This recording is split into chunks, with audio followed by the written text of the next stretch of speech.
ओम शांति।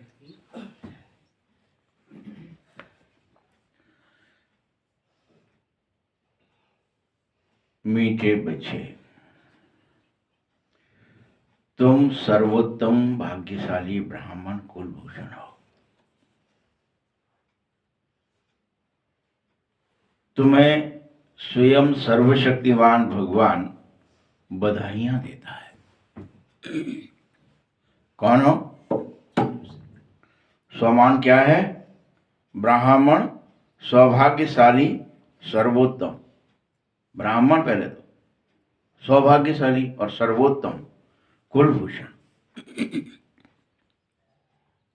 और भगवान खुद बधाई देते, ये हो तुम्हें, ये स्वमान है। चेक करो सबको कि हम सौभाग्यशाली हैं, हम सर्वोत्तम हैं। अंदर में रहना चाहिए, बाहर दिखाना, कहना किसी से नहीं कि हम ऐसे हैं, नहीं तो माया तोड़ देती है। याद रखें।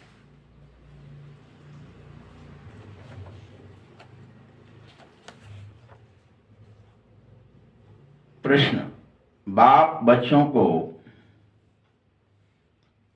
संगम पर ही सृष्टि का समाचार सुनाते हैं, सतयुग में नहीं, ऐसा क्यों?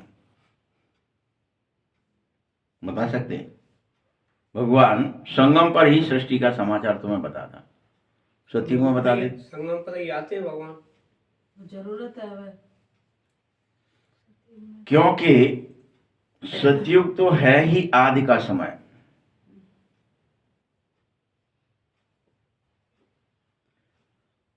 और आदि में अंत का कैसे समाचार सुनाया जा सकता? समाचार कब सुनाया जाता? कोई समाचार बनता कब है? भाई बीज का क्या ही समाचार है?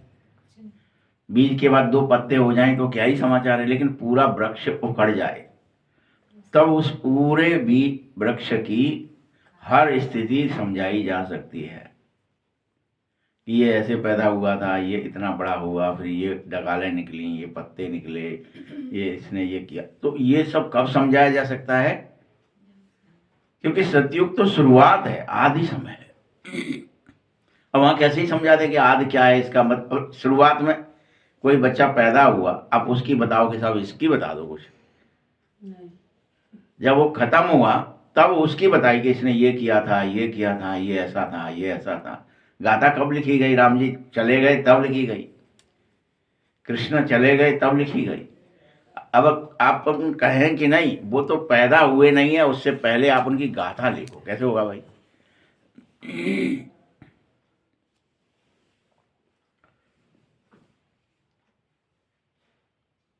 जब तक सर्किल रिपीट नहीं होगा तब तक भला उसका समाचार सुनाया कैसे जाएगा? सर्किल है ना। इसीलिए संगम पर ही तुम बच्चे बाप द्वारा पूरा पूरा समाचार सुनते हो। संगम पर ही तुम्हें बाप ज्ञान का तीसरा नेत्र देता है, तुम्हें ये काबिलियत देता है, ये ताकत देता है कि तुम पूरे कल्प की हिस्ट्री, ज्योग्राफी सुन सको, समझ सको उसको। अच्छा अच्छा, ऐसा ऐसा हुआ, ऐसा ऐसा हुआ। क्या होगा ऐसा कोई नहीं सुना सकता कभी। ओम शांति। ये मुरली एक्चुअल में शिव जयंती की है। शिव जयंती माने शिवरात्रि की। तो आज त्रिमूर्ति शिव जयंती भी है, और यह जयंती ब्राह्मण जयंती, सुसंगम युग जयंती का शुभ दिन भी है। तुम्हारी भी है, बाबा की है, तुम्हारी भी है, तो संगम युग का भी जन्म आज ही है। बाबा नहीं आएगा, तुम नहीं आएंगे तो मिलन किससे होगा? मिलन कब होगा? संगम होगा, संगम होगा तो उसका जन्म होगा।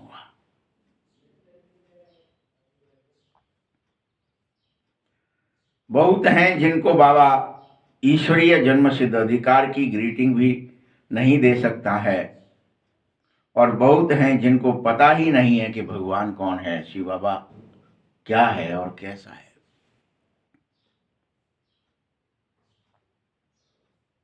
उससे क्या मिलेगा,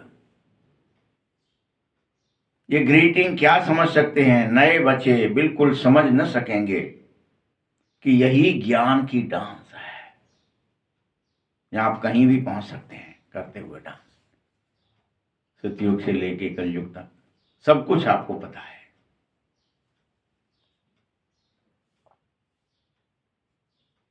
तुम यह स्वीकार करते हो, जान जाते हो कि परमात्मा आ गया है, यह बाप और दादा दोनों है।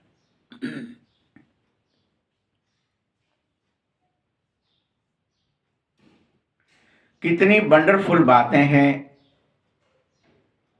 वह दादा है रूहानी और यह है जिस्मानी, इसीलिए इसको बाप दादा कहते हैं।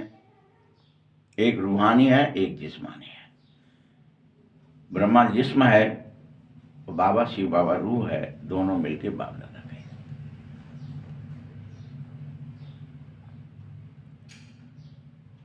इस बाबा से ही दादा द्वारा वर्षा मिलता है। वर्षा देने वाले शिव बाबा ही हैं।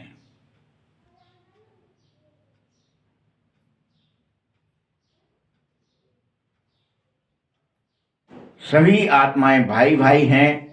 वर्षा सिर्फ बाप से मिलता है, भाइयों से नहीं। बाबा कहता, तुम आत्माओं को अपने अपने शरीर हैं, अपनी अपनी कर्मेंद्रियां हैं, इसीलिए तुम्हारे अपने कर्म हैं।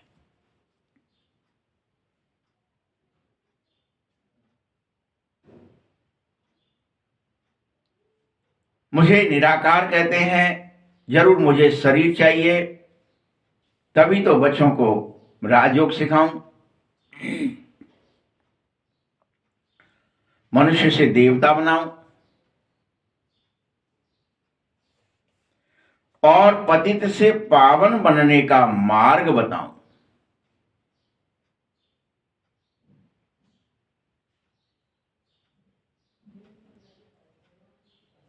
तुम्हारे मूत पलीदी कपड़े धो,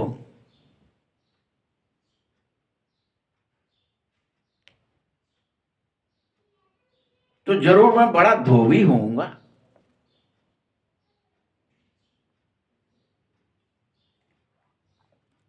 सारे विश्व की आत्माएं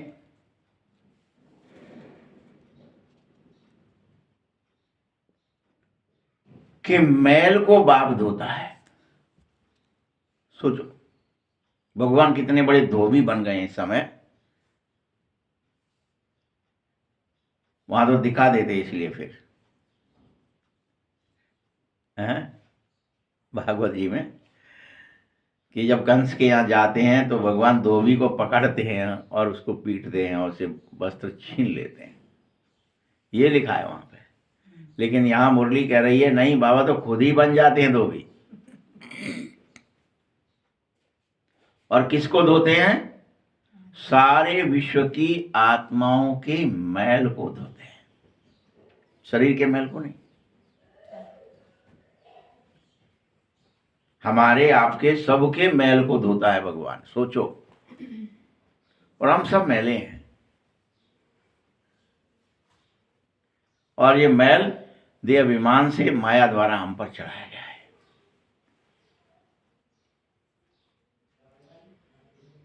और धोबी का काम क्या है? पूरी तरह से साफ कर देना। हमने वहां फिर एक कहानी बना दी कि वो धोबी के कहने से सब गड़बड़ हुआ है। किसकी कहानी है वो? हाँ, कि हम धोबी हो जाते, वहां मैले हो जाते, इसलिए धोबी की जरूरत पड़ती है भाई। और वो बिछो में कौन इन्वॉल्व है? भगवान से अलग करने में वो धोबी,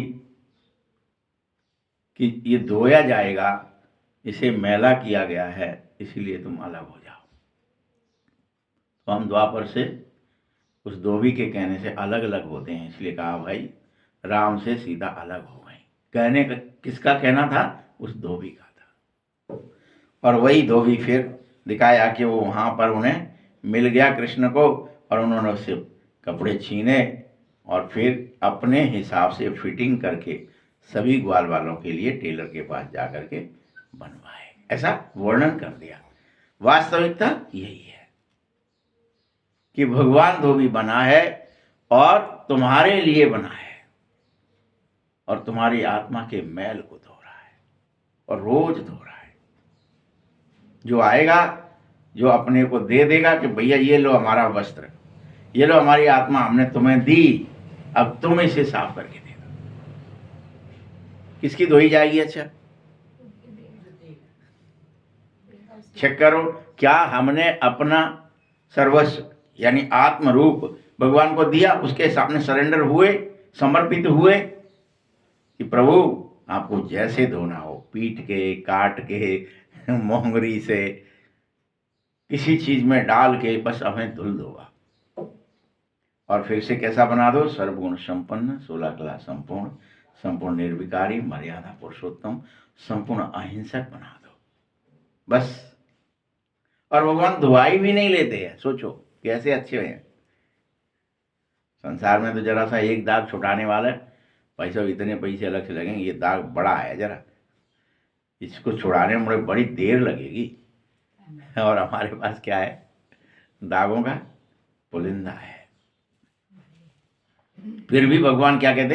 मैं धुल दूंगा, कोई बात नहीं। एक के नहीं, जो कोई भी समर्पित करेगा, जितने करेंगे सबके धुल दूंगा, सबकी ड्राई क्लीन कर दूंगा। इसलिए धोबी की जरूरत है।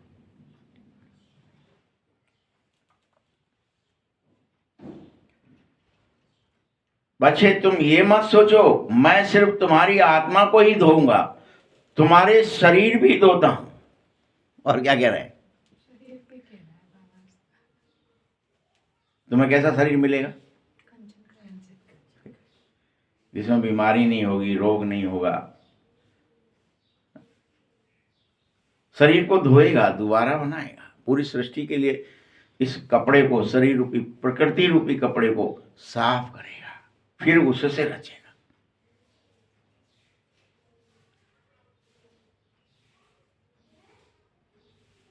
इसके लिए तुम्हारे को एक सलाह दी जाएगी कि ज्ञान और योग तुम जानो पहले और मुझे याद करो, तो तुम्हारी आत्मा धो जाएंगी। तुम्हें भी क्या करना पड़ेगा? समर्पण करना पड़ेगा। तो समर्पण के लिए क्या करोगे? याद करोगे, ज्ञान कर पहले लोगे, धारणा करोगे, फिर उस ज्ञान की धारणा से योग युक्त होकर के मुझे दे दोगे, तो धोई जाएगी।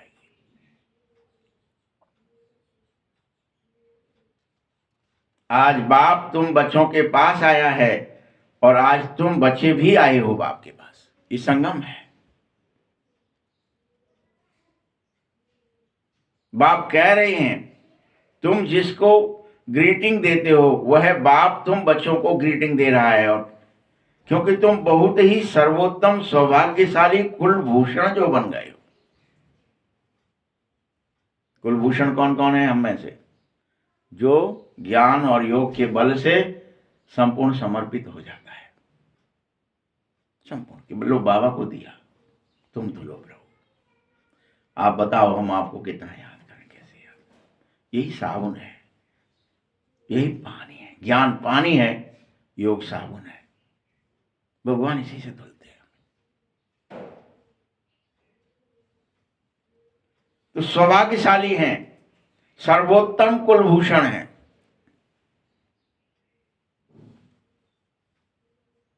याद रखो तुम्हारे बराबर सर्वोत्तम और सौभाग्यशाली देवताएं भी नहीं होते।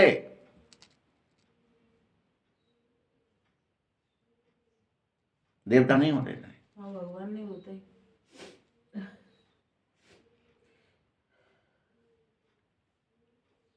जितने तुम होते हो।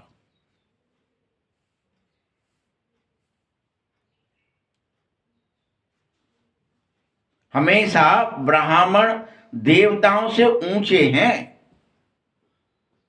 अब ये वर्णन है वेदों में, द्वापर से ब्राह्मण वर्ण है, ब्राह्मण वहां पद हैं, ब्राह्मण वहां फॉर्मूले हैं, वहां ब्राह्मण के नाम से बहुत कुछ है। द्वापर में जब आप जग सोते तो वो याद रह जाता, वो लिख लेते। ये मुरली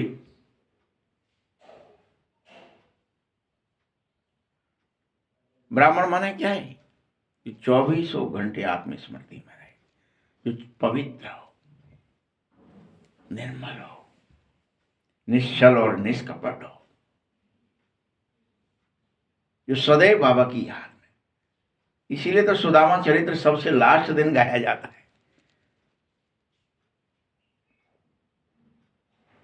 कि किसी ने अगर 6 दिन भी नहीं सुन पाई है तो ब्राह्मण होना सुन लिया तो सब सुन लिया। कि मूल है ब्राह्मण, देवताओं से ऊंचा है, ऊंचे से ऊंचा बाप, उसके बाद ही ब्राह्मण है। सबसे ऊंचा सर्वोत्तम कौन है? शिव बाबा है, और उसके तुम बच्चे हो। इतने नजदीक, इतने खास, इतने सुप्रीम हो।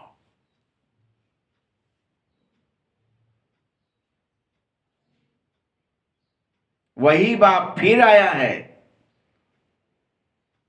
उसके तुम बच्चे बहुत ऊंचे से ऊंचे ब्राह्मण हो, इसीलिए तुम्हें चोटी कहा जाता है।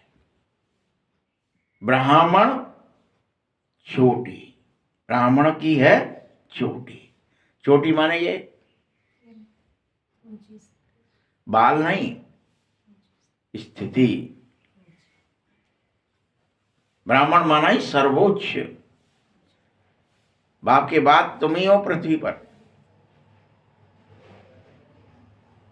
क्योंकि जो निष्कपट है, निश्चल है, निर्मल है, समर्पित है, सब दे दिया है बाबा को, लो धुल दो। कैसे धुलना है? बस धुल दो। आप तो क्या करोगे, क्या नहीं करोगे, कहाँ डालोगे, कहाँ पीटोगे, क्या करवाओगे, बस धुल जाऊं मैं। बस कहाँ से निकालोगे, किन परिस्थितियों में, किस में मुझे इन्वॉल्व करोगे, कैसे धुलोगे, कहाँ रगड़ोगे, कहाँ दौचोगे, सब कर लो, मैं आपका हूं लेके।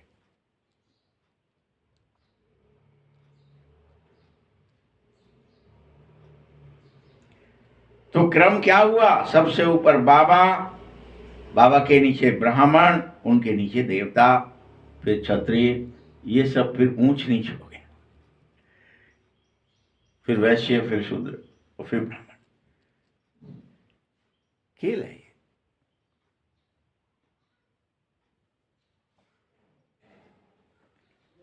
बाबा ने ही तुम्हें ब्राह्मण ब्राह्मणिया बनाया है, जिससे तुम स्वर्ग का वर्षा ले सको।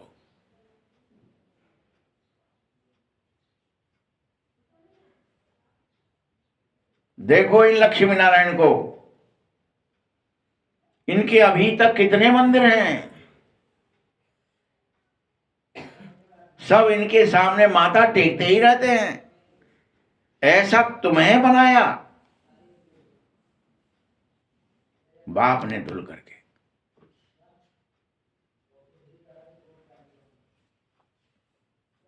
तुम भारतवासियों को यह जरूर मालूम होना चाहिए और इस पर पूर्ण विश्वास करो कि यह भी मनुष्य ही है, कोई अलग नहीं है। लेकिन उन्हें माया छू नहीं सकती है, वो मायापति है। ये अंतर है। कलयुग के राजा तो आप देख रहे हो क्या ही हालत है। इस समय तो वैसे भी एप्स्टीन खुल चुकी है, तो हालत क्या बिगड़ी पड़ी है सबकी, क्या ही हालत हो रही है कि माया कैसे कहाँ किसको घेरेगी और किन परिस्थितियों में घेर के तुम्हें बेइज्जत करेगी। तुम्हारा शक्तिमान होना तुम्हारे को दिखाएगी कि देखो मैं शक्तिवान हूं, तुम सब तो भ्रष्ट हो, कर्म भ्रष्ट और धर्म भ्रष्ट, किसी काम के नहीं हो। सारे ढोंग निकाल दिए कि तपस्याएं करते थे, हिमालय में रहते थे, सब निकल गए 1 मिनट में। घेर लिया है, घर घेर लिया, ऐसा लग रहा है जैसे क्या ही हो जाएगा। पोल खुल रही है, किसका, कौन खुलवा, सब कौन कर रहा है? क्योंकि कलयुग हटना है। जैसे परीक्षित के लिए दिखाया कि वो द्वापर हटना था, तो वहां कलयुग ने प्रवेश करना ही करना, वैसे सतयुग को प्रवेश होना ही है। कलयुगी सारे कर्म, सारे धर्म, सारी व्यवस्थाएं भले कितनी मजबूत तुम्हें दिख रही हो कि ये कैसे मिटेगा, सब भस्म हो जाएगा। अब विश्वास करो इस बात पर, कुछ भी नहीं चल पाएगा, कोई की नहीं चलेगी। जो पवित्र होगा सो ही राजा बनेगा, सो ही लक्ष्मी नारायण बनेगा, सो ही कृष्ण और राधा बनेगा। और वो सब चल रहा है। इन 20 वर्षों में आपको इतनी गहन तपस्या करनी है, जो भी टाइम, अब 10 वर्ष बचा है 36 तक, कि आपको परम स्थिति में स्थित होकर के वापस पुनर्जन्म में अपने स्वरूप में स्थित होना है, परम धाम जाना है, टच होना है, वापस आना है सतयुग के प्रथम जन्म में। इसलिए तपस्याएं करो। बस 10 वर्ष का काम है, रात दिन लग जाओ। ये मत सोचो कैसे होगा, क्या होगा, बस बैठ जाओ, बस याद करो स्वयं स्थित हो जाओ, मैं ब्राह्मण हूं, ये स्वमान में लौट जाओ। नेक्स्ट ऑफ गॉड हूं, मैं देवताओं से भी श्रेष्ठ हूं। इसलिए मुझे तो तपस्या करनी है, मुझे तो अपने को बाबा को दे देना है, मुझे तो नीचे लगा देना है बाबा के करंट के। ले बाबा तू मुझ में भर दे जो भरना है, ज्ञान, गुण, शक्तियां, पवित्रता, सुख, शांति सब भर दे। मुझे उसे फिर फैलाना है। बीज में भरा जाएगा, तुम बीज रूप बनो, तुम रुद्र बनो।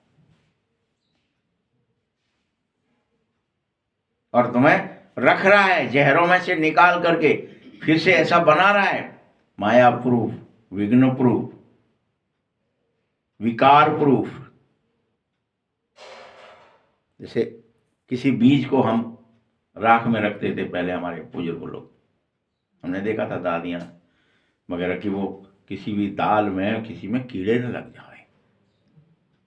बाबा हमको योग की राख में, भभूति में रख रहा है, योग की अग्नि जला रहा है, और उसमें भूंज रहा है कि तुम इसमें बैठे रहो, तुम्हें कीड़ा नहीं खाएगा, तुम्हें माया नहीं सताएगी, तुम्हें कोई विकार टच नहीं करेगा, तुम्हें कोई दाग दब, तुम्हें मैं निकाल लूंगा,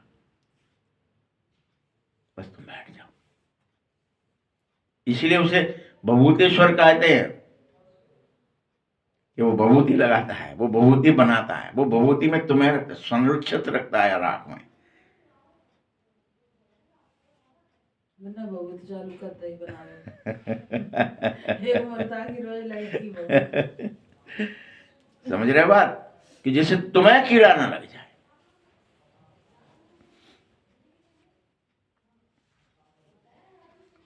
हे भारतवासियों, तुम्हें यह मालूम होना चाहिए कि ये लक्ष्मी नारायण मनुष्य ही थे और दोनों अलग अलग हैं। यहां तो एक मनुष्य के दोनों नाम रख दिए, लक्ष्मी नारायण की एक का ही नाम रख दिया है, दो अलग अलग व्यक्तियों को एक बना दिया है। ये भूल गए हो कि ये एक अलग अलग व्यक्ति हैं, लक्ष्मी अलग, नारायण अलग। यहाँ कितनों के लोगों के नाम होंगे लक्ष्मी नारायण, अभी आप देख लो, एक ही नाम में दोनों के नाम आ जाते हैं। वही तो कह रहा बाबा। वही आत्मा लक्ष्मी बनते, वही राम बनते। नहीं, दोनों के नाम अभी यहाँ लिख रख देते शरीर के ऊपर, शरीर का नाम लक्ष्मी नारायण, जाने कितने लोगों को रख दिया है, जबकि दोनों अलग अलग हैं, ये भूल गए हम। आत्मा तो अलग अलग है ना, दो। यहाँ तो एक ही मनुष्य, एक नाम। अरे बच्चे, इसी तरह से विष्णु एक का ही नाम रख दिया, चतुर्भुज उसी को दिखा दिया। सब ज्ञान भूल गए हो तुम।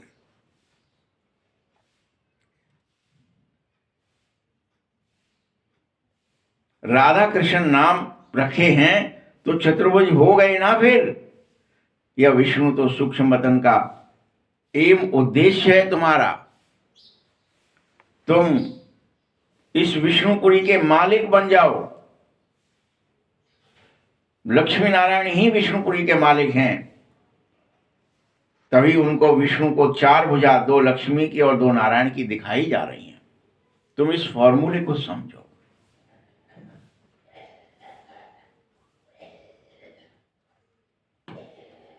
बाप की महिमा का गीत सुनाओ। तो फिर बच्चों ने सुनाया, कितना मीठा कितना प्यारा शिव भोला भगवान, कितना मीठा कितना प्यारा शिव भोला भगवान, गीत सुनाया। बच्चों, सारी दुनिया में शुरू से लेकर अब तक कोई की भी इतनी महिमा नहीं है सिवाय एक बाप के। बाप की है कि तुम्हारी है? फिर ब्राह्मण की। मृत्यु से लेके जन्म से लेके मृत्यु तक, मृत्यु से लेके जन्म तक सब में उसका इन्वॉल्वमेंट है। आज तक जन्म हुआ है, किससे पूछो? जाओ भैया ब्राह्मण से पूछो। मृत्यु हो गई है, कैसे जलाएं, किधर को मुंह करें, किधर को पैर करें, कौन बताएगा? वही बताएगा। सारी प्रक्रियाएं दोहराई जा रही। तुम्हारा इतना इन्वॉल्वमेंट है, शिव बाबा के बाद है ब्राह्मण का। नंबर 1 सब कुछ है। सबसे ज्यादा सर्वोत्तम महिमा परमपिता परमात्मा की है, जो ऊंचे से ऊंचा है, जिसके तुम सब बच्चे हो। तो तुम्हारी महिमा हुई कि नहीं? किसके बच्चे हो? ये स्वमान तुम्हें रहता है कि हम भगवान के बच्चे हैं, ईश्वरीय संतान हैं। किस किस को है याद रखना। और किसको रहता है 24 घंटे? आ गया मुरली में, फिर मिट गया, वो नहीं चलेगा। 24 घंटे ये याद रहे कि मैं भगवान का बच्चा हूं, ईश्वरीय संतान हूं।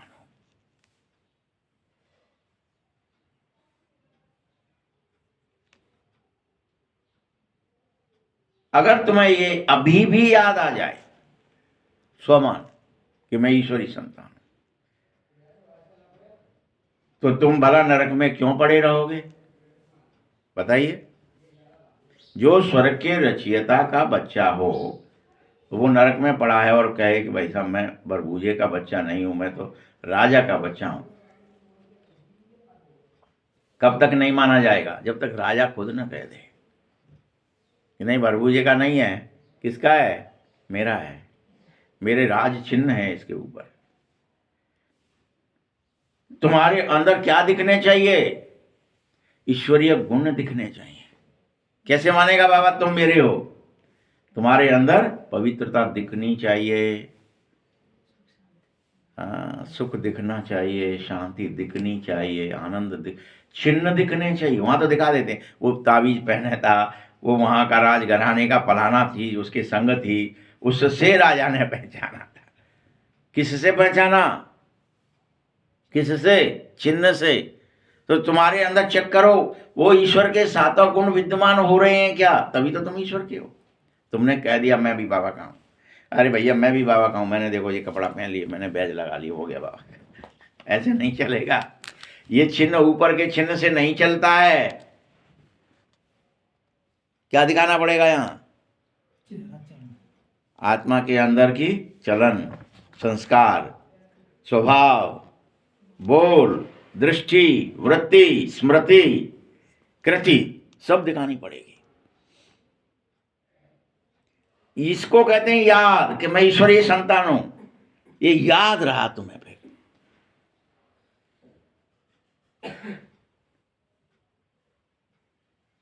अपन समझ रहे ना बात को? कुछ को समझो पूरी तरह से डिटेल में। कहने को तो सब कहने लग जाएंगे 1 मिनट में, हम भी ईश्वरी संतान हैं, हम भी ईश्वरी विश्वविद्यालय में पढ़ते हैं, हम भी ब्रह्मा कुमारी जाते हैं, हम भी फलाना करते हैं। 1 मिनट में कहने लग जाएंगे सब के सब। लेकिन बाबा क्या कह रहे हैं कि सबसे उत्तम परमात्मा और उसके तुम संतान, तुम्हारे अंदर ईश्वरीय चरित्र और ईश्वरीय चित्र दिखना चाहिए। इसलिए वहां दिखा देते कि बाप की शकल से बच्चे की शकल मिलती है? क्या दिखा दिया? गिरिराज जी उठाया और गिरिराज जी के ऊपर जो मंदिर बनाया तो दिखा दिया कि भाई साहब इसकी शकल तो वो जो खायरा हुआ है ये तो तुमसे मिल रहा हो लल्ला। यानी कि बागैया और दूध मैंने पियो तई नहीं जाना तई ये तासे है ये। तो कहने का मतलब क्या है? उस शकल को कैसे दिखाएं कि जो पवित्रता, जो सुख, जो शांति, जो आनंद, जो प्रेम, जो ज्ञान, जो शक्तियां भगवान में है वो मुझ में दिखें। शकल दिखने का मतलब क्या है? हम यहाँ क्या दिखाते हैं? यहाँ शकल से फेस, यानी क्या दिखाते हैं उसमें? फेस में क्या होता है? ये सब इन्वॉल्वमेंट होती है ना जिन जिन चीजों की, विचार की, दृष्टि की, ये सारी इन्वॉल्वमेंट ईश्वरीय हो जाए कि हमारा चेहरा ईश्वर से मिलता है। हमारे विचार, हमारी भावनाएं, कर्म, दृष्टि, वृत्ति, तो चेक कर लो कि हम ईश्वरी संतान हैं। अगर हमारे अंदर काम है, क्रोध है, लोभ है, मोह है, देहाभिमान है, क्या हम ईश्वरी संतान हैं? दिखना चाहिए। क्योंकि तुम अभी अगर नरक में पड़े हो और ईश्वर स्वर्ग के रचयिता हैं तो तुम झूठ बोल रहे हो कि हम ईश्वर के बच्चे हैं। क्या कह रहे हो तुम? जो कह रहे हो अभी ना, अपन कह रहे थे ना, अरे हम तो बाबा के हैं और नरक में पड़े हैं। क्रोध भी कर रहे हैं, लोभ भी कर रहे हैं, मोह भी कर रहे हैं, हाय हाय भी कर रहे हैं, झंझट भी कर रहे हैं, झगड़े भी कर रहे हैं, फियर भी है, भय भी लग रहा है, कह रहे हैं लेकिन बाबा के हैं। गड़बड़ हो जाएगी भाई। प्रत्यक्ष करो स्वयं के चिन्ह, प्रकट करो। कब करोगे फिर? हम ब्राह्मण हो गए, कपड़ा बदलने से ब्राह्मण हो जाओगे? बैज लगाने से हो जाओगे? कोई आश्रम बना के रहने से हो जाओगे? हाँ, कि यहाँ के इंचार्ज बन गए, हम उनके इंचार्ज हैं, हम ब्राह्मण हैं, हम ईश्वरी हैं। चेक कर लो। इसलिए कह रहा है अभी चांस है, झूठ बोलोगे तो भी गड़बड़ हो जाएगी।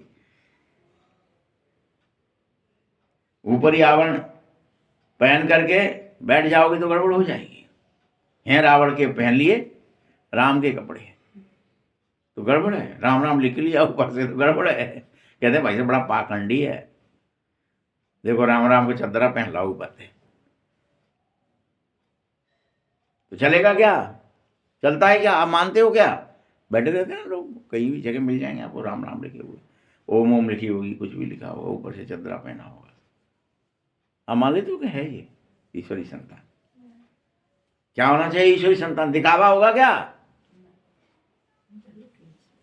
तो इसलिए क्या दिखाते हैं कि उसकी शकल मिलनी चाहिए अपने पिता से। देखो उसकी शकल, उसके कर्म, उसके न्याय पद्धति, उसका ज्ञान, उसका धर्म उससे मिलता है, यानी वो जरूर बाबा का है, ये कोई ईश्वरी संतान है, ये कोई राजा का लड़का है। पहले कैसे पहचानते थे? फिर भले वो भिखारी बन के पहुंच जाए फिर भी क्या, कोई राजकुमार दिख रहा है भाई, इसमें तो बड़े भारी गुण दिख रहे हैं। हाँ, ये होती है ईश्वरी संतान। हम सब बन तो जाते 2 मिनट में, कहने में कोई नशा भी नहीं आता है, लेकिन कह देते हैं बस ऊपर अलल में, बस कह रहे हम भी ज्ञान में चलते हैं, हम भी मुरली संत, हम भी ईश्वरी विश्वविद्यालय के सदस्य। कह दिया 1 मिनट। प्रत्यक्ष करो। क्यों पड़े हो नरक में? ईश्वर का ये जन्म है। बताओ, क्रिश्चियन कहेंगे हम क्राइस्ट के हैं। सभी भारतीयों को यह बात भूल गए हैं कि हम परमपिता परमात्मा शिव के डायरेक्ट बच्चे, तुम सब, लेकिन सब भूल गए।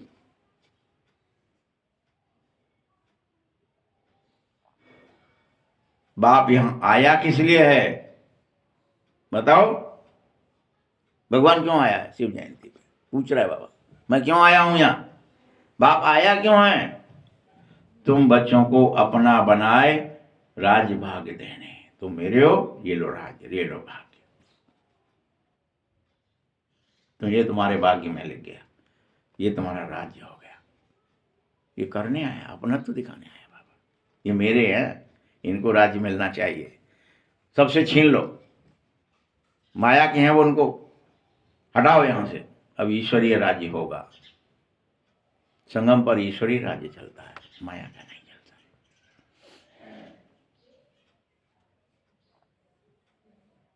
आज बाबा तुम्हें अच्छी रीति ये बात समझा देना चाहता है, क्योंकि नए भी बहुत आए हैं, इसीलिए समझा रहा हूं। भला समझना बड़ा मुश्किल है तुम्हारा, तुम समझते हो आधी बात, आधी नहीं समझते हो। तुम यह समझ लो कि तुम स्वर्गवासी बनने जा रहे हो, तो तुम सूर्यवंशी राजा रानी बनो, उसके लिए पढ़ो। दास दासियां भी बनेंगे, प्रजा भी होंगे, दास दासियों के भी दास दासियां होंगे। सारी राजधानी यह अभी यहीं इसी समय स्थापित हो रही है।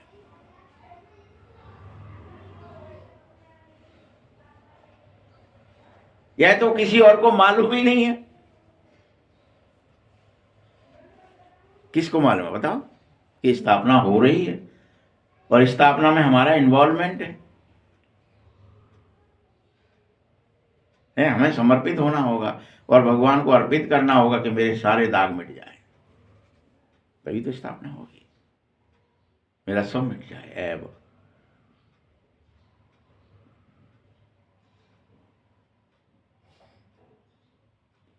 बाप सबका है, भगवान को ही बाप कहते हैं, वही बेहद का सुख देने वाला पिता है, वही भारत में बेहद सुख देने के लिए राज्य स्थापित करता है, लक्ष्मी नारायण का राज्य करता है। ये बाप का दिया हुआ है, गिफ्ट में, पुरुषार्थ से नहीं मिला है। भगवान जिस पर राजी है बहलवा, वो तो सब बन ही जाता है। राजी है तो ले ले, हट लिख लिया, जो चाहिए सो ले।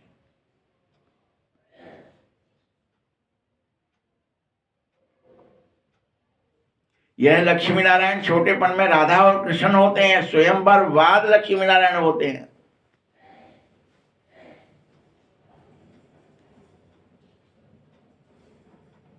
तुम सब ये भूले हुए हो कि इसी भारत में 5000 वर्ष पहले तुम देवताओं के रूप में राज्य किया करते थे। ये तुम सब भूल गए हो कि हम देवताएं थे, राजा थे, राज्य करते थे देवता। संपूर्ण पवित्रता थी, संपूर्ण सुख था, संपूर्ण सातों गुण का राज्य सतयुग इसलिए तो था, सातों का युग था।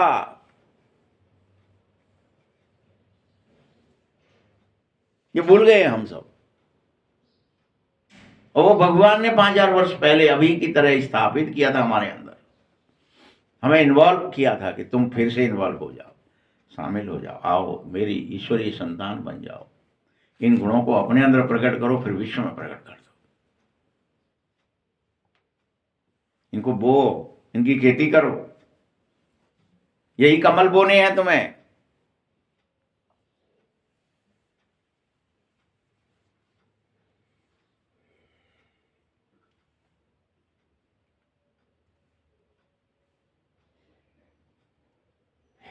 कोई के पास धन है, कोई के पास खाने के लिए भी नहीं मिल रहा है, यह सब कर्म से किया हुआ है। देखो बिड़ला के पास कितना धन है, कैसे बना यह धनवान? जरूर इसने पिछले जन्म में दान पुण्य किया, इसलिए धनवान बना है।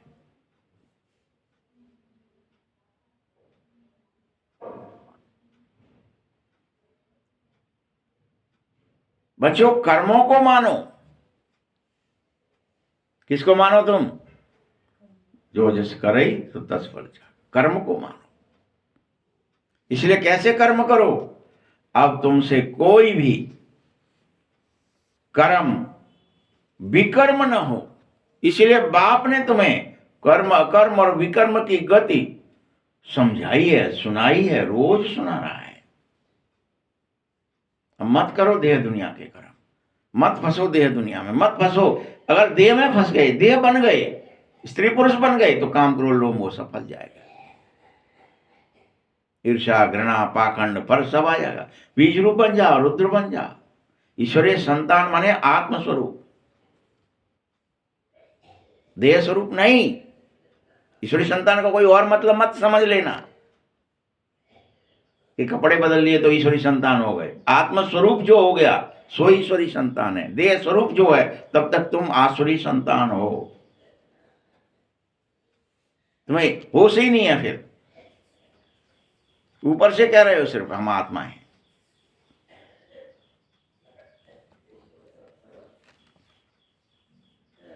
याद रखो बच्चे,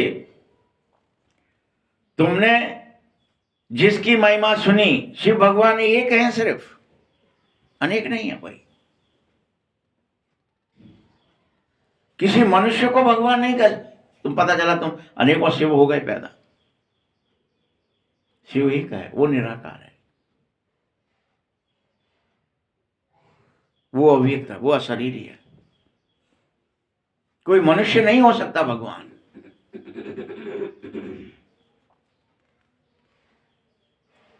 अब बाप कहां आया है समझा रहा है बच्चे।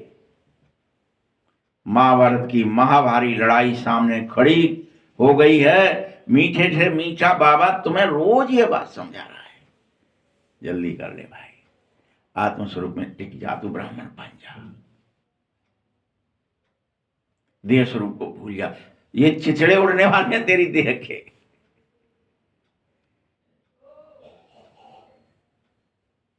महाभारी महाभारत लड़ाई खड़ी है, ये अर्जुन ये सब मरे पड़े हैं, तो इनकी याद मत कर। कैसे कहा गीता में बार बार, ये तो सब मरे पड़े हैं। कौन कौन को याद रहता है रोजाना कि सब मरे पड़े, हम इनकी बातें ही क्यों कर रहे हैं। मनुष्यों की, देहों की, दुनिया की, आने लाभ सुख दुख तेरा मेरा क्यों ही फंस रहे हैं बार बार, जब ये मरे ही पड़े हैं। तो आत्मस्मृति में लौट।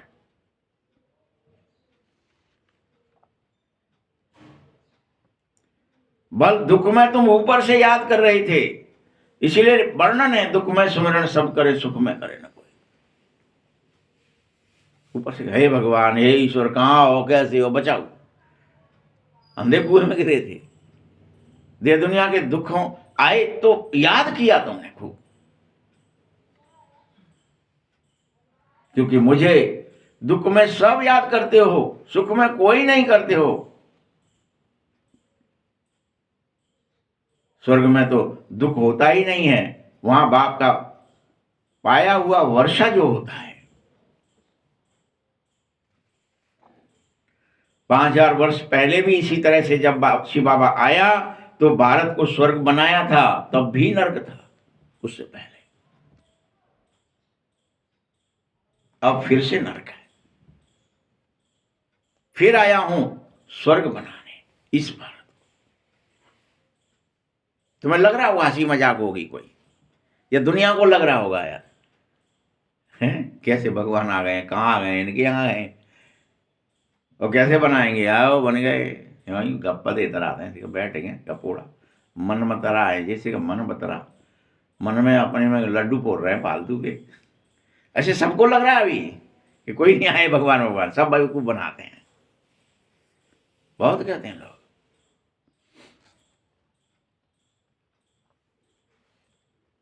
बच्चों, दुनिया को पता ही नहीं चलेगा, बस तुम पढ़ते रहो, तुम आत्मस्मृति में वापस लौट, ईश्वरीय संतान बन जाओ।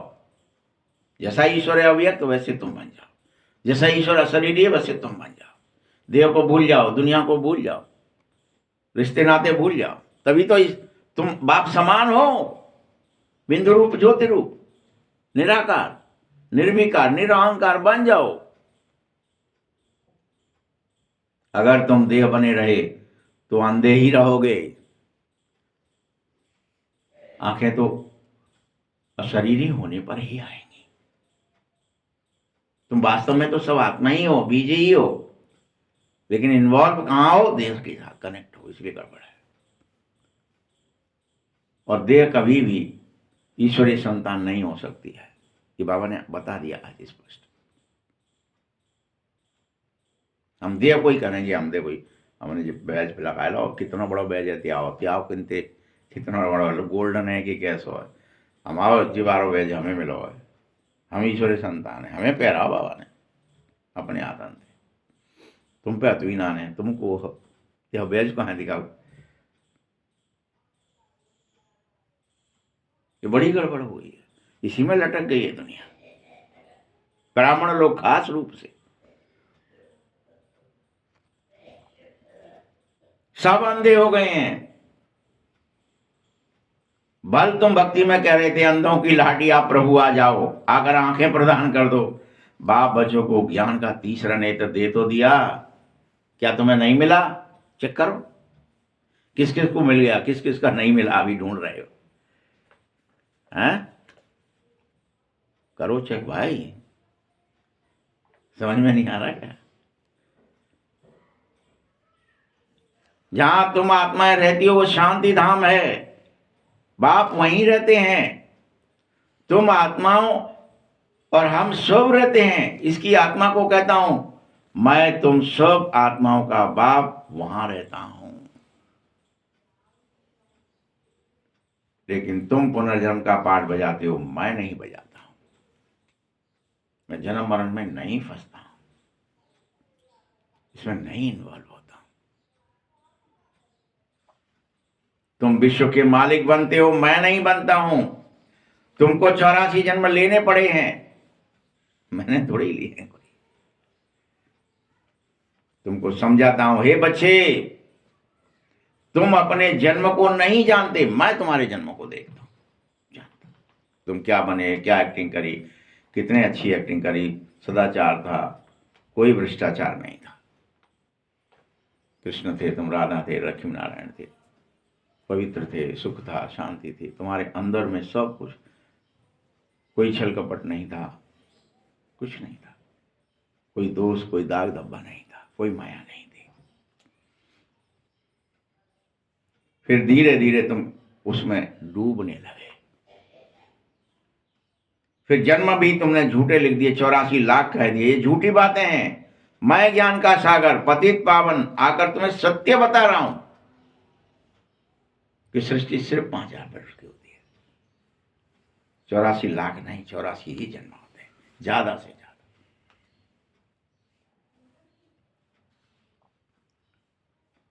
बाप पूछता है पहले पहले मनुष्य कैसे रचे भगवान ने सृष्टि कैसे रची एक शास्त्र में लिख देते प्रलय हुई फिर उसके बाद समुद्र ही समुद्र रह गया पृथ्वी समुद्र में डूब गई इस सागर के ऊपर पीपल के पत्ते पर एक बच्चा आया जो अंगूठा चूस रहा था पीपल का पत्ता लहरा रहा था उस पर लेटा हुआ था वो श्री कृष्ण था उससे फिर सृष्टि शुरू हुई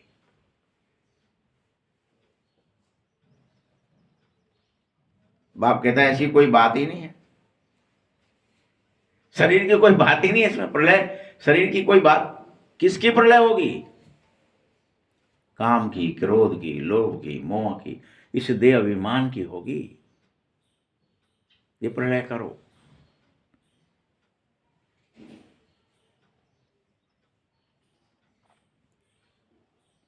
ये बेहद का ड्रामा है और इसमें दो चीजें हैं सतयुग त्रेता दिन द्वापर कलयुग रात बस दिन और रात दो ही चीजें हैं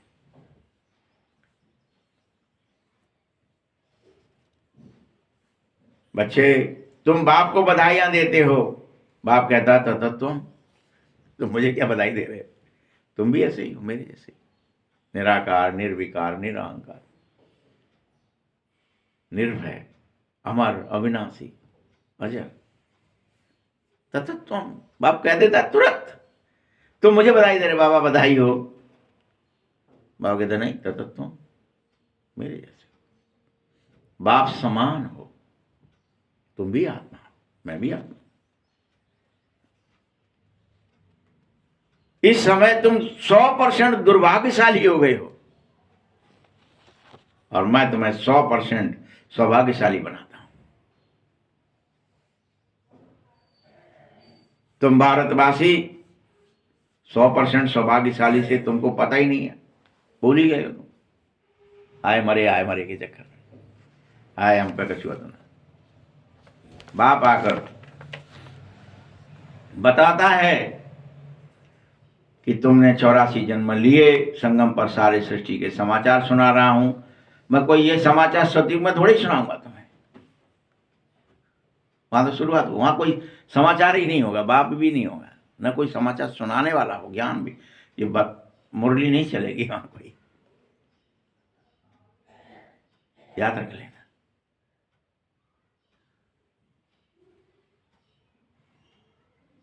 भाई जब सृष्टि की उस समय आदि मध्य अंत हुई ही नहीं तो उसका समाचार कैसे सुना? वहां तो तुम्हें स्टार्टिंग है, कुछ अंत हुआ ही नहीं है, आदि हुआ ही नहीं है, मध्य हुआ ही नहीं, क्या सुनाऊंगा तुम्हें? वहां रामायण हुई नहीं, आप रामायण सुना देंगे, कैसे सुना देंगे भाई?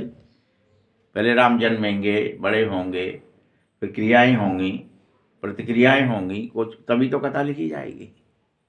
हो ही नहीं है तो कैसे लिखोगे? क्या समझोगे क्या हुआ?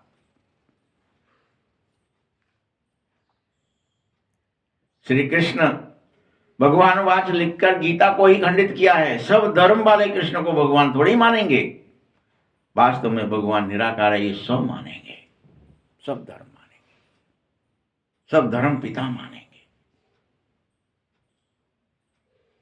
तुमने तो बाप को सर्वव्यापी ही कह दिया।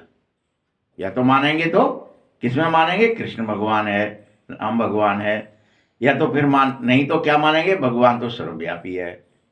बाबा की बात आई तो तुम मानेंगे नहीं, लेकिन मुझे बड़ी गड़बड़ है कि वो निराकार है। बल गाएंगे तुम्हारी कृपा से सुख गनेरे। अरे रावण द्वारा दुख मिलने पर गा क्यों रहे हो भाई तुम? ये सुख गनेरे तुम्हारी कृपा हो जाए।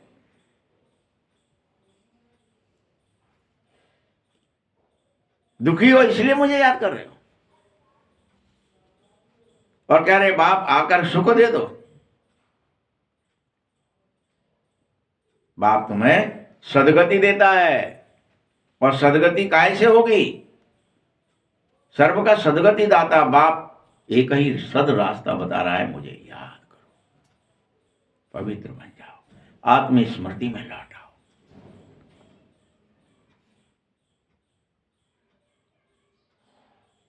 अभी सब दुर्गति में है, सबकी सरगति होनी है।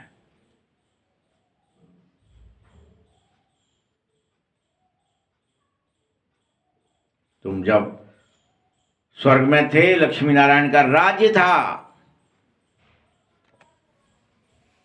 तुम ये भूल ही गए हो कि हम ही थे, हम ईश्वरी संतान है, ये भूल ही गए हो। ऐसे ही तुम लक्ष्मी नारायण होना भूल गए हो, देवता थे।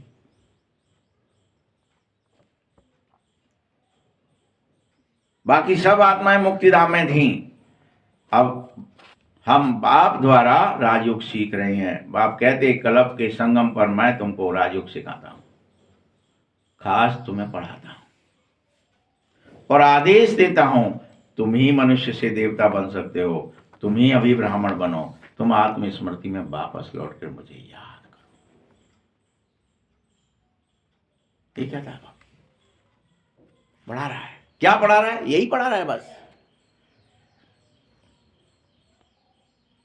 तुमको सारा राज समझा रहा हूं कि शिवरात्रि कब हुई है तो मालूम होना ही चाहिए तुम्हें।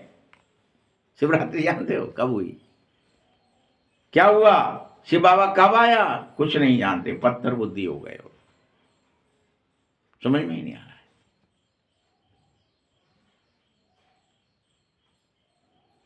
अभी मैं तुम्हें पारस बुद्धि बना रहा हूं।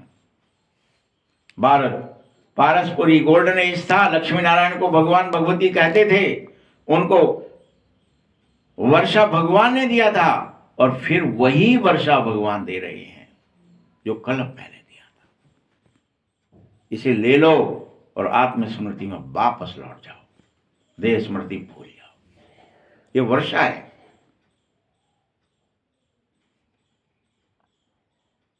मैं तुम्हें फिर से भगवान और भगवती बना रहा हूं।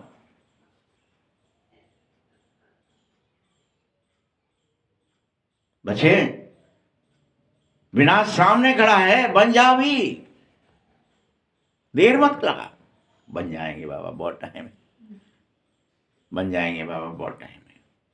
मना कर रहा है, नहीं, सामने खड़ा है। यह रुद्र ज्ञान यज्ञ चल रही है, बाकी सब मटेरियल यज्ञ थे, इसमें तुझे अपना अहंकार, अपनी ईर्ष्या, द्वेष, घृणा सब आहुति डाल दे। अपनत्व, ममत्व, लोभ सब भस्म कर दे। यज्ञ हो रही है भाई, चांस है, तू डाल सकता है, डालना चाहे तो। योग की अग्नि जला और डाल, देह अभिमान को भस्म कर दे, स्वाहा कर दे, आत्माभिमान जागृत हो जाएगा।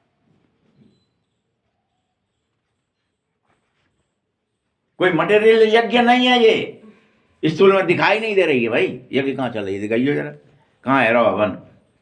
ऐसी कोई यज्ञ नहीं चल रही है, चल रही है जिसमें आपको स्मृतियां डालनी है। क्या डालना है, किसको स्वाह करना है? देह की स्मृति को, क्रोध की स्मृति को, काम की स्मृति को, लोभ की स्मृति को, घृणा, ईर्ष्या, पाखंड, द्वेष, इन सब की आहुतियां डालनी है।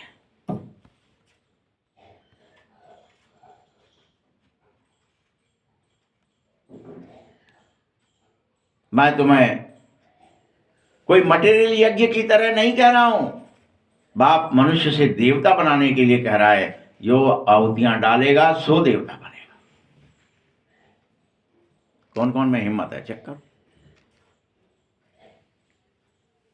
यज्ञ होती है ना, तो अनाउंसमेंट होते रहते हैं, अगर देखे होंगे तो, भैया अपने अपने घर से ले आइयो अपना अपना हिस्सा, और वो इधर इकट्ठा कर दीजिए और फिर उसमें से आहुतियां डाल दीजिए। समझ रहे हो ना बात को?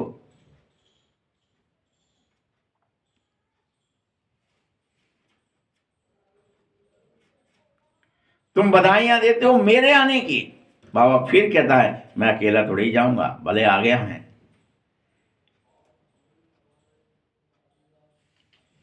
पहले पहले सूक्ष्मतन रचना पड़ता है, इसमें प्रवेश करता हूं।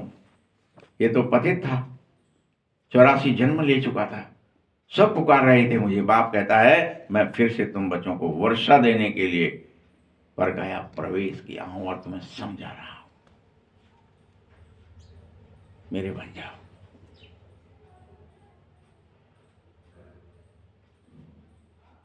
मैं ही इस भारत को स्वर्ग बनाऊंगा, स्वर्ग का रचयिता मैं ही हूं, लेकिन तुम्हें स्वर्ग का मालिक बनना है तो तुम मेरी बात मानो। ये पाठशाला है या पढ़ाया जा रहा है? जो पढ़ेगा, जिसे याद रहेगा, वही तो लिख पाएगा।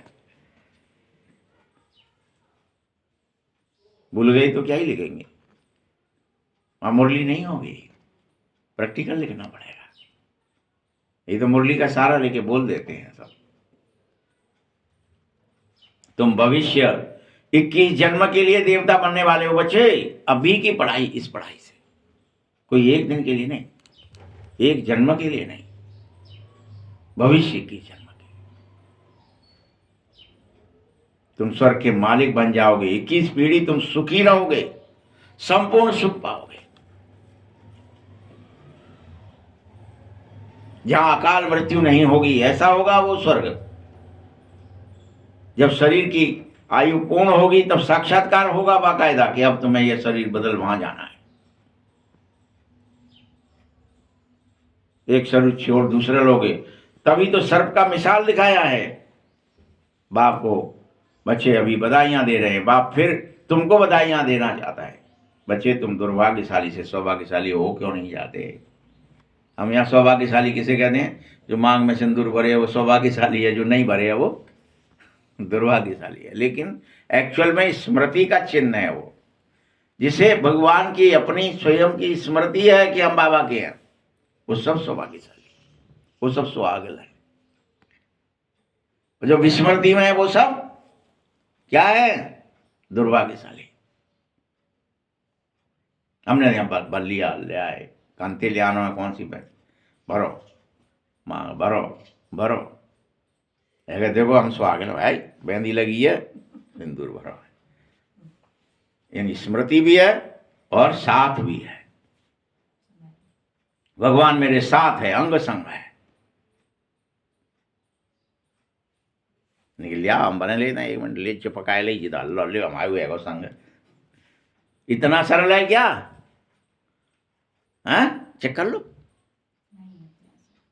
जितना तुमने बना लिया है क्रिया करके, शरीर समझ लिया, मैं शरीर हूं, मैं फलाना हूं, मैंने मेहंदी भी लगा ली, मैंने मांग भी भर ली, हो गया काम मेरा।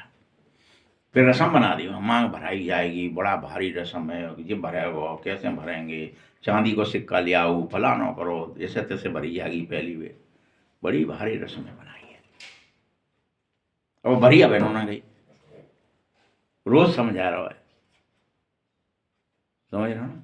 88 साल 89 साल हो गए, 90 ही होने वाले, 90 हो गए अब तो, फिर 26 हो गई ना, 90 हो गए।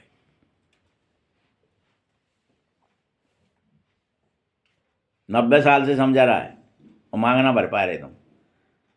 कहूँ चांदी को सिक्का भूल जाता, कहूँ पंडित जी को मंत्र भूल जाता, ये बच जा कैसे सौभाग्य ले जाए। सौभाग्यशाली बाबा बार बार इस मुरली में कह रहा है कि तुम अपने को सौभाग्यशाली समझ ही नहीं रहे कि हम सौभाग्य हैं। दुनिया समझ बैठी यार, ये बच्चा बाहर निकलेंगे तो उन्हें भरे चाहिए, बहुत देखे तो आए भाई, देखो कितने सौभाग्यशाली लोग जा रहे हैं। हाँ, क्या चमक रज्जा मेहंदी और कैसे इंगुर करनो भरो है। बस सोचो, भाभी नहीं सुन रही वहाँ का।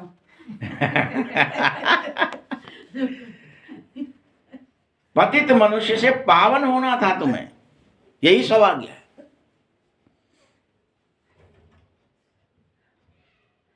चक्र तो फिरता ही है, तुम बच्चों को समझाना है।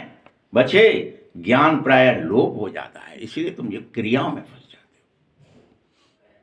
क्या हो जाता है कि ज्ञान, सौभाग्यशाली का मतलब ही बदल जाता है तुम्हारे दिमाग में। हर एक को याद रहना चाहिए मैं परम सौभाग्यशाली हूं। बाबा ने आज यही कहा है। बाप आकर स्वर्ग का स्थापना कर रहे हैं, सर्व को का सदगुरु है, बाकी कर्मकांड से कोई सदगति नहीं होगी। कोई क्रियाएं कर्मकांड करते रहो भक्ति के, कुछ नहीं होगा, वो भक्ति की कर्मकांड है। ये सब ये कर्मकांड है। हम कहाँ कहाँ कर्मकांड कर रहे हैं। अपन कर्मकांड वहां बोलते हैं भाई साहब वहां कर्मकांड होंगे, वो कछु कछु क्या है, वो जो दिया दियो जो फलाना कर दियो, ते कर्मकांड सब जगह हो रहा है भाई। भक्ति सब जगह इन्वॉल्व है। अपन कहते भक्ति हम ना मानता ही, अरे कैसे नहीं मानते, तुम कर रहे हो सब काम, वो भक्ति ही है सब टटकर। स्मृति नहीं है सौभाग्यशाली होने की। सोचो जरा सा एक पॉइंट बाबा का याद नहीं है कि हम परम सौभाग्यशाली हैं, ये भी याद नहीं है। सबको सीढ़ी नीचे उतरना ही था, सो उतर गए। अब तो सतो प्रधान बनने का समय है। क्या है समय? सीढ़ी उतरने का नहीं है, और उतरेंगे अभी देखेंगे, कछु नहीं है वहां, तरे में पहुंच गए बिल्कुल। चढ़ने का टाइम है, मुक्ति धाम अपने घर जाने का टाइम हुआ। नाटक पूरा हो गया है, पुरानी दुनिया खत्म हो रही है बच्चे। भारत अविनाशी अखंड फिर से हो जाएगा। यह अविनाशी खंड कहा जाता था, लेकिन रियल में है, कहने के लिए नहीं है, रियल है। बाप का जन्म स्थान क्या कभी खत्म हो सकता है? कभी नहीं हो सकता। यह भारत बाप का जन्म स्थान है, भगवान यहां आता है। तुम योगी से भोगी बने और रॉक नरक में चले गए।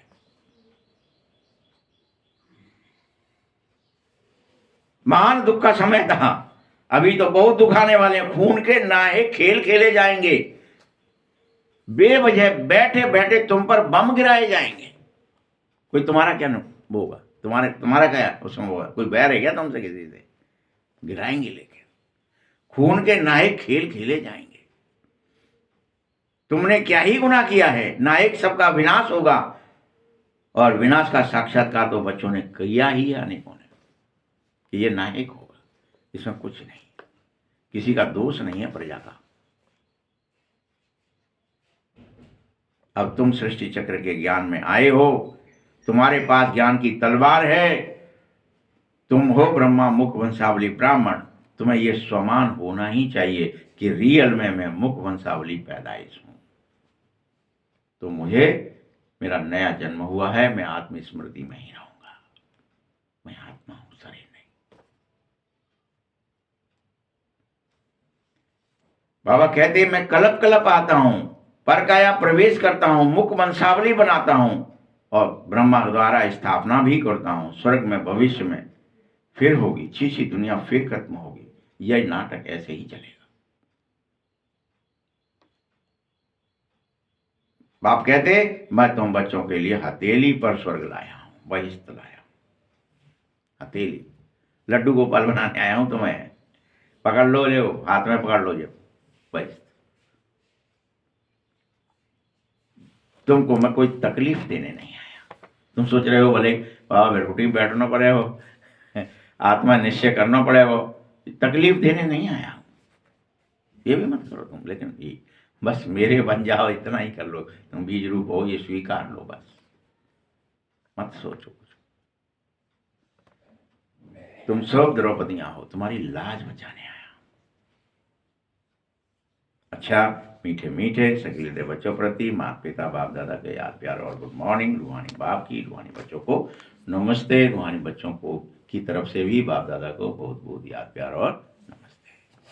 धारणा के लिए मुख्य सार है, देवताओं से भी ऊंचा हम सर्वोत्तम ब्राह्मण हैं। तो हम इसमें क्या हो जाते हैं, गुप्पा हो जाते हैं। अरे देखो बाबा ने हमें सिगंते ऊंचो कहिए, देवतन थे और हम तो ब्राह्मण आता ही है, हम तो देखो हम पे बैज है, हम पे कपड़ा है सफेद। इतने में खुश हो तुम, माने आत्मस्मृति। ब्राह्मण माना क्या, शूद्र माने क्या, देह स्मृति। इस समय हम कौन है, शूद्र हैं। जब देह स्मृति, तब बनना क्या है, ब्राह्मण बनना है, आत्मस्मृति में जाना है। इस रूहानी नशे में रहो, ज्ञान और योग से आत्मा को स्वच्छ बनाओ। किससे बनेगी स्वच्छ, बस, और कोई तरीका ही नहीं।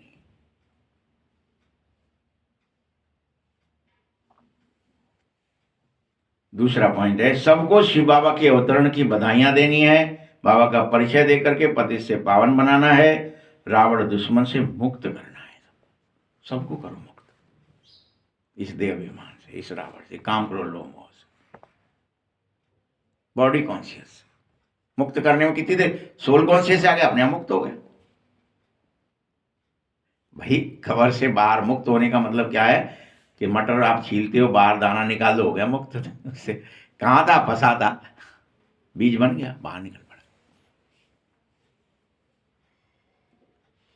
वरदान है, विस्तार की रंग बिरंगी बातों से किनारा करके मुश्किल को सहज बनाने वाले सहज योगी। बाप को देखने के बजाय बातों को देखने में लग जाते हो तुम, ये बड़ी गड़बड़ है। देखना किसको था, बाबा को। देखते किसको, बातों को। जैसे ही आप बातों को देखते हो तो कई क्वेश्चन उत्पन्न होते हैं, सहज बात मुश्किल अनुभव होने लगती है कि हाँ ये कैसे होगा, जी का बात आई, हमारे दिमाग में का कुछ हुआ, अब का नहीं। बातें हैं वृक्ष और बाप है बीज। तुम्हें बीज याद करना है, वृक्ष नहीं।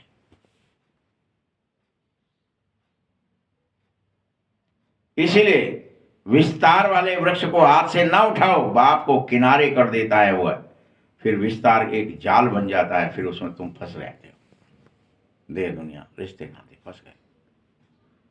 इसलिए इन बातों के, विस्तार के रंग बिरंगी बातों में मत जाओ, अपनी ओर आकर्षित करेंगी, ये तुम्हें खींच लेंगी। इसीलिए बीज रूप बाप की याद में बिंदी लगाकर अपना किनारा कर लो, सहज योगी बने रहो। सहज याद, कोई कठिन नहीं, स्मृति आत्मा की होनी चाहिए। स्लोगन है, मैं और मेरेपन की अलायंस समाप्त करना ही रॉयल गोल्ड बनना है। ओम शांति।